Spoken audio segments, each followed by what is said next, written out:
सिमरन और मयंक दोनों ही अलग अलग राज्य से थे। सिमरन जहाँ कानपुर की रहने वाली थी तो वहीं मयंक बंगाल का रहने वाला था। लेकिन दोनों को प्यार हुआ और दोनों ने शादी कर ली। अब सिमरन ब्याह कर अपने बंगाली ससुराल में आ गई, जहाँ उसका बड़ा सा परिवार था। उसके ससुराल में उसके सास, ससुर, जेठ, जेठानी, देवर और ननद थी। गृह प्रवेश के बाद उसकी सास बोली, आओ नई बहू, तेरे ससुराल में तेरा स्वागत है। चलो अब घर की रस्में भी कर लेते हैं। कुछ देर बाद उससे बाकी की रस्में करवाने के बाद उसकी ननद बोली, अरे माँ, नई भाभी से मछली पकड़ने की रस्म नहीं करवाओगी क्या? मछली? नहीं, हम तो शुद्ध शाकाहारी हैं। हम तो आज तक मछली को छुए तक नहीं। अब तुम इस घर की बहू हो और अब यहाँ के रस्मों रिवाज तुम्हें मानने ही पड़ेंगे। ये तुम्हारा फर्ज है। फर्ज की खातिर तो हम कुछ भी कर सकते हैं। ठीक है, तो चलो फिर नदी पर।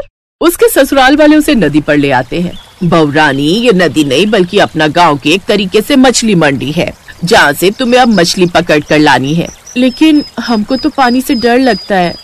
क्यों? मैंने तो सुना है तुम अपने गांव में खूब तालाब और घाट पर नहाती थी।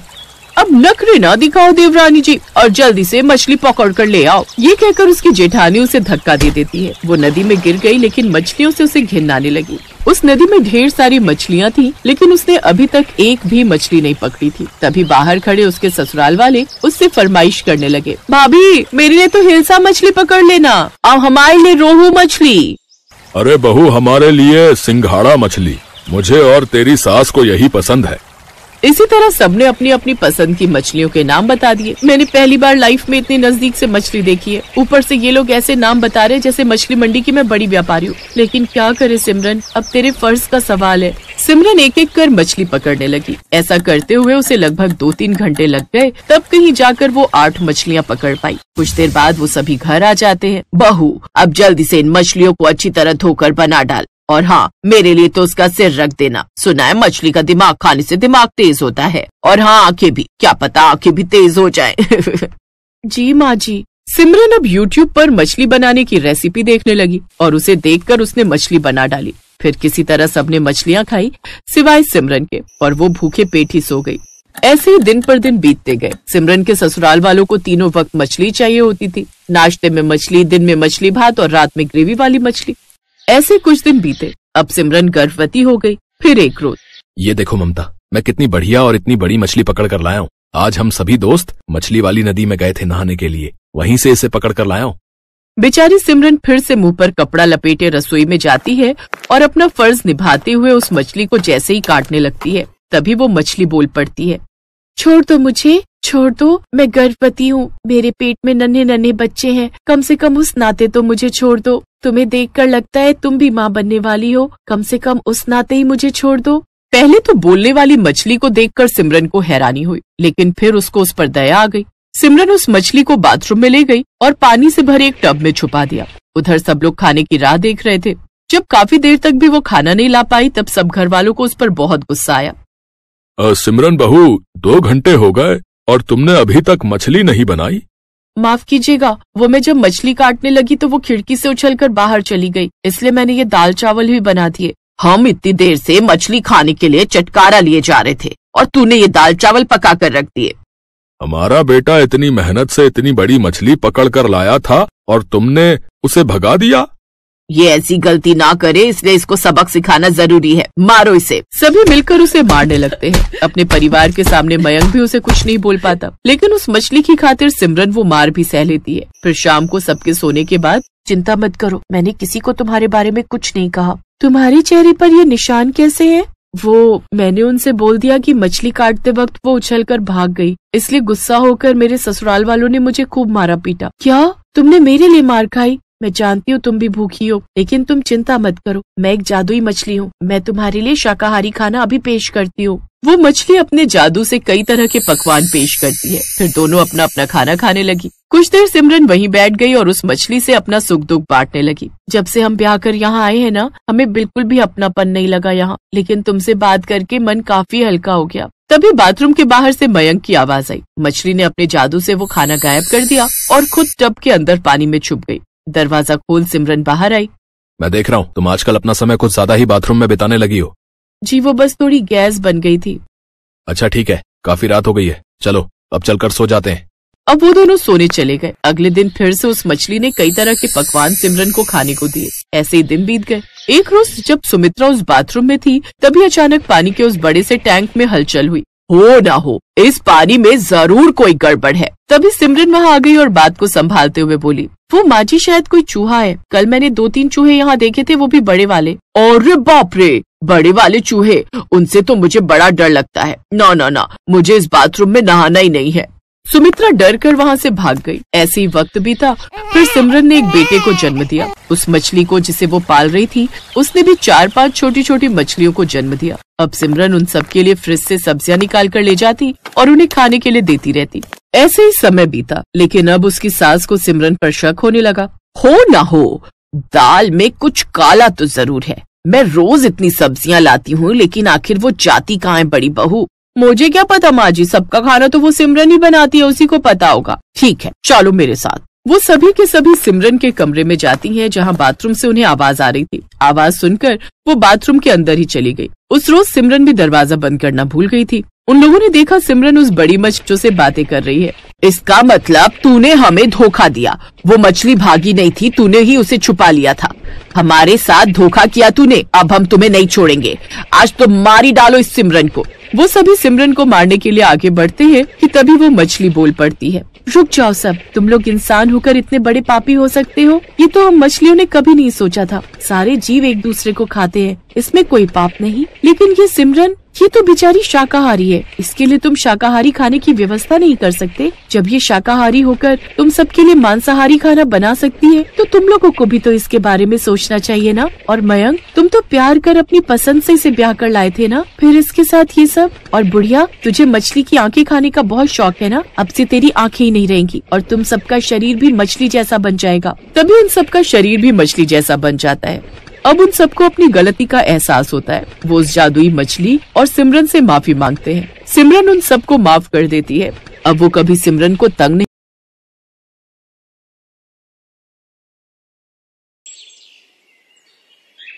अनिकेत मेहरा खानदान का छोटा चिराग था। उसके बड़े भाई और भाभी की अरेंज मैरिज हुई थी, जबकि अनिकेत को अपने साथ कॉलेज में पढ़ने वाली हरियाणवी लड़की नैना से प्यार हो गया। फिर अनिकेत और नैना की लव कम अरेंज मैरिज हो गई। नैना की शादी से पहले सबको उसकी जेठानी अनुराधा और सास लता के हाथ का खाना पसंद आता था, लेकिन जब से नैना ब्याह कर मेहरा परिवार में आई, घर के सभी लोगों को सिर्फ और सिर्फ नैना के हाथ का खाना ही पसंद आता। अनुराधा और उसकी सास वैसे भी अलग स्टेट होने के कारण उसे कुछ ज्यादा पसंद नहीं करती थी। एक रोज, वाह बहू, क्या स्वाद है तेरे हाथों में। कितना चटपटा और स्वादिष्ट खाना बनाती है तू। आहा, तेरे हाथ का खाना खाकर कोई नहीं कह सकता कि तू पंजाबन नहीं है। हाँ, बिल्कुल ठीक कहा पापा आपने। अरे इतना अच्छा खाना तो मेरी पत्नी अनुराधा पंजाबी होकर भी नहीं बना पाती। ये बात सुनते ही जेठानी जल भुन जाती है, लेकिन कहीं न कहीं उसे भी नैना के हाथ का खाना बहुत पसंद था। ऐसे ही एक रोज, सच में माँ जी, कुछ भी कहो, लेकिन ये नैना ना खाना बड़ा अच्छा बनाती है, आपसे और मुझसे भी अच्छा। अरे चुप कर तू, ऐसा भी क्या अच्छा बनाती है। अब तू देख, मैं ना आज भरता बनाने जा रही हूँ। सब के सब अपनी उंगलियां ना चाटते रह जाए तो कहना। हाँ, बना लो आप भी भरता, लेकिन आज नैना ने कटहल की सब्जी बनाई है और उसमें से भी क्या खुशबू आ रही है। ओए होए, देख लो आपके बैंगन कहीं लुढ़कते ही ना रह जाए। कुछ देर बाद सब खाने के लिए आते हैं। लता सबको बैंगन का भरता खाने को देती है, लेकिन तभी नैना भी कटहल की सब्जी लेकर वहां पहुंच जाती है, जिसकी खुशबू से ही सब बैंगन के भरते को एक तरफ कर देते हैं और नैना के हाथ का बना चटपटा कटहल खाने लगते हैं। वाह बहू वाह, ये कटहल जरूर तुमने बनाया है। जी पापा जी। वाह नैना, तुम्हारे हाथों में तो जादू है, जो किसी भी बोरिंग सब्जी को स्वादिष्ट बना देती हो। सब बिल्कुल ठीक कह रहे नैना, सच में मजा ही आ गया। सच में आप सबको पसंद आया? Thank you so much. सबने उसके बने हुए कटहल की खूब तारीफ की और वो कुछ ही देर में चट भी हो गया, लेकिन लता के भरते को किसी ने छुआ तक नहीं।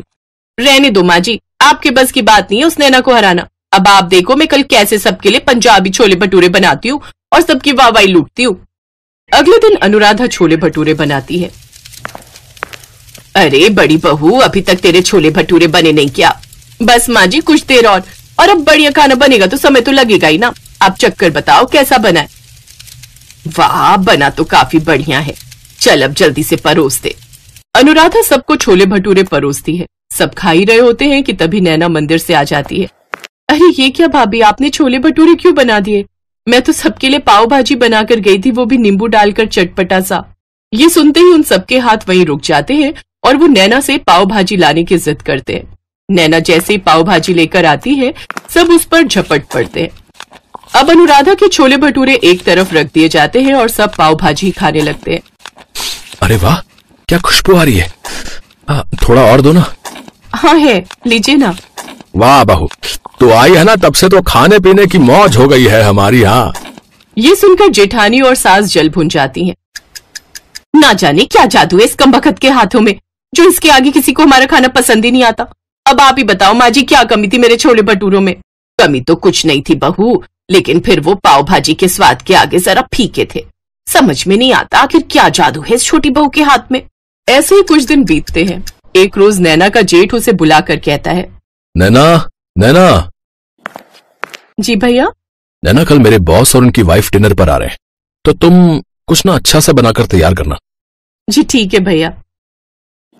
क्यों जी, ये क्यों बनाएगी? मैं क्यों नहीं बना सकती? अगर मेरे बॉस नहीं आते तो तुम खाना बना लेती, मुझे कोई प्रॉब्लम नहीं है। लेकिन बात यह है कि मेरे बॉस और उनकी पत्नी खाने पर आ रहे हैं और ये मेरे प्रमोशन का सवाल है, इसलिए मैं कोई रिस्क नहीं ले सकता। तुम जानती हो ना, मेरे बॉस पक्के पंजाबी हैं और वो तो चटपटे खाने के बेहद शौकीन है। अगले दिन नैना खाना बनाकर तैयार कर लेती है। जेठ जी के बॉस अपनी पत्नी के साथ डिनर पर आते हैं तो सब उनका अच्छे से वेलकम करते हैं। कुछ देर बाद वो सब साथ में बैठकर डिनर करते हैं तो वो खाना खाकर तो बॉस बहुत ही खुश होते हैं। वाओ, क्या कमाल का खाना है। इतना अच्छा खाना तो मैंने बड़े से बड़े होटल में भी नहीं खाया। सचमुच बहुत ही लजीज और यमी खाना है। वाओ, तुम बहुत लकी हो शुभम, जो तुम्हारी वाइफ इतना टेस्टी खाना बना लेती है। अरे नहीं नहीं, ये खाना तो मेरे छोटे भाई की पत्नी नैना ने बनाया है। नैना हरियाणा से और इनकी इंटरकास्ट मैरिज हुई थी, लेकिन खाना बनाने में इसका जवाब नहीं है। नैना की तारीफ करने के कुछ देर बाद वो सब वहाँ से चले जाते हैं, लेकिन ये देखकर अनुराधा हैरान रह गई और वो अपनी सास से, अब तो हद ही हो गई माँ जी। पहले सिर्फ घर वाले, लेकिन अब तो बाहर वाले भी इसके चटपटे खाने की तारीफ करते नहीं थकते। अब तो एक ही तरीका है इस बात का पता लगाने का कि आखिर वो खाना बनाती कैसे है, और वो क्या? उस पर नजर रखकर। अब वो दोनों उसकी जासूसी शुरू कर देती हैं। अगले दिन नैना रसोई में खाना बनाती है तो दोनों उसको चुपके से देखती हैं। अरे हट तो बहू, मुझे भी तो ठीक से देखने दे, हल्दी के बाद उसने क्या डाला? माँ जी, मुझे लगता है नमक या मिर्च डाली होगी शायद। तेरे शायद के चक्कर में तू बाजी हार जाती है। अब हट परे, मैं देखती हूँ। दोनों देखने की कोशिश करती हैं, लेकिन उनकी समझ में कुछ नहीं आ रहा था। माँ जी, ऐसा करो, आप उससे जाकर पूछ ही लो कि वो क्या डालती है खाने में। चल चल, कल की आई लड़की से मैं पूछूं? बिल्कुल नहीं। अब वो दोनों सास बहू कभी कुकिंग शो के प्रोग्राम देखती तो कभी यूट्यूब पर रेसिपी देखकर खाना बनाने की कोशिश करती, लेकिन फिर भी वो वैसा खाना नहीं बनाना सीख पाती। इसलिए अब वो एक प्लान बनाती हैं। वो हर समय नैना के साथ ही रहती, जिससे उन्हें पता चल सके, लेकिन इससे नैना इरिटेट होने लगी। उफ, जेठानी जी और माँ जी को आखिर हो क्या गया है? हर वक्त मुझसे चिपकी रहती हैं। और फिर उनके हाथ काम की बात लग जाती है। माँ जी, ये जाटनी ना बड़ी चालाक है। आपको पता है जो मसाले हमारी रसोई में होते हैं ना, वो तो ये डालती नहीं है, ये तो कोई अलग ही मसाले इस्तेमाल करती है। हैं? हे भगवान, कहीं ये कोई जादू टोना सीख कर तो नहीं आई और वही हम पर आजमा रही हो। चल अभी चलकर देखते हैं आखिर उसने उस डिब्बे में रखा क्या है। कौन सी चीज डालती है ये जिससे सब इसी के गुणगान करते हैं? अभी नहीं माँ जी, रात को। अभी अगर जाकर देखेंगे तो उसे हम पर शक हो सकता है, और क्या पता वो अपनी किसी जादू टोने से हम दोनों को बिल्ली या चूहा बना दे तो। हाँ हाँ हाँ हाँ हाँ, तू ठीक कहती है, रात में देखेंगे। वैसे भी मुझे नहीं बनना बिल्ली या चूहिया। रात को जाकर वो उन डिब्बों में देखती है तो उसमें मसाले रखे होते हैं जो बिल्कुल वैसे ही होते हैं। ये तो बिल्कुल वैसे ही मसाले हैं जैसे मैं लाती हूँ, फिर उनमें और इनमें आखिर फर्क क्या है? मैंने कहा था ना माँ जी, ये जरूर कोई जादू टोना करती होगी। अब तो इसकी सच्चाई सबके सामने लानी पड़ेगी। अगले दिन वो सबको हॉल में इकट्ठा करती है। तुम सबको पता है ये चाटनी ना हम सबके खाने में कोई जादू टोना करती है। जादूगरनी है ये, जादूगरनी। हाँ, ये आप क्या कह रही है माँ जी? हाँ तो बताओ, तुम क्यों मसाले का डब्बा अलग रखती हो? माँ जी, वो पिसे हुए मसाले जो मेरी नानी माँ झज्जर में अपने गांव में पीसती हैं, अपने हाथों से धूप में सुखाकर। उन्हीं मसालों से खाने में इतना स्वाद और खुशबू आती है। उनके वहां पर खुद के ढाबे हैं जिसमें यही मसाले डालते हैं। और अनिकेत ने मुझे शादी से पहले ही कहा था कि पंजाबियों के दिल में उतरने का रास्ता चटपटा खाना होता है। इसलिए आप सबका मैं दिल जीत सकूं, इसलिए ये चटपटा खाना बनाकर खिलाती हूँ। लेकिन मुझे नहीं पता था कि मेरा ससुराल सिर्फ ससुराल ही नहीं, ये तो चटपटा ससुराल है, चाहे वो खाने में हो, जासूसी करने में हो या इल्जाम लगाने में। अब मैं नहीं रहूंगी यहाँ जहाँ मुझे सब जादूगरनी समझते हैं। माँ ये जो भी कर रही थी आप सबका दिल जीतने के लिए कर रही थी। अब जेठानी और सास को अपनी गलती का एहसास होता है और वो नैना से अपने किए की माफी मांगती हैं। अब वो सब साथ में खुशी खुशी रहते हैं। Best buddies. Hello friends, thanks for watching this video. अगर आपको ये वीडियो पसंद आया है तो प्लीज लाइक, सब्सक्राइब, कमेंट्स करें इस वीडियो पर और हाँ, शेयर करना भी ना भूलें। और भी मजेदार वीडियो देखने के लिए नीचे दिए गए बेल आइकॉन को दबाएं। देखते रहिए बेस्ट बडीज।